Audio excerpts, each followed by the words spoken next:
Joint less দিয়ে চমৎকার ডিজাইনের হাতাটি কিভাবে সেলাই করবেন। এর জন্য প্লাজো হাতাতে 2 ইঞ্চি পরপর দাগ দিয়ে দিতে হবে।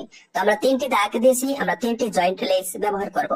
এই নিয়মে কাটিং করে নেওয়ার পর উপরের দিক থেকে লেস সেলাই শুরু করতে হবে। এর জন্য বডির পার্টের সোজা দিকটা উপরের দিকে রাখতে হবে এবং লেসের সোজা দিকটা নিচের দিকে রেখে সেলাই শুরু করতে হবে। 1 ফিট সমান করে একটি সেলাই দিয়ে দিতে হবে এবং লেসের চিকন করে অংশ ধরতে হবে। একটি লেস লাগিয়ে নেওয়ার পর সেলাই কাপড়টা বডির কাপড়ের দিকে রাখতে হবে। এরপর এর নিচে যে জয়েন্টটা ছিল এই জয়েন্টের পার্টটা আটক করে নিতে হবে। তাই দেওয়ার সময় সেলাইগুলো আমাদের এক সমান রাখতে হবে, নাহলে কিন্তু পট্টিগুলো চিকন মোটা হয়ে যাবে।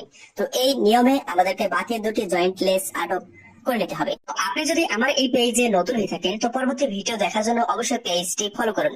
এই নিয়মে জয়েন্ট লেস আটক করে নেওয়ার পর ঘুরেতে লেস সেলাই করে নিতে হবে। তো বডির পার্টের সোজা দিকটা উপরের দিকে রাখবো, লেসের সোজা দিকটা নিচের দিকে রাখবো। এরপর 1 ইঞ্চি চড়া একটা পট্টি ভেঙে এই নিয়মে বসিয়ে একটা সেলাই দিয়ে নেব। এই নিয়মে পট্টিতে সেলাই করে নেওয়ার পর পট্টিটা আমাদেরকে ভিতরের দিকে গুজিয়ে দিতে হবে।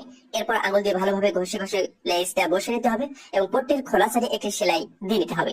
তো হাতার ডিজাইন রেডি হয়ে গেছে। দ্রষ্টব্য, এই হাতা সেলাই করার জন্য আপনার হাতা লম্বায় কোনো বাড়তি কাপড় নিতে হবে না। বেশি বেশি শেয়ার করুন। ধন্যবাদ।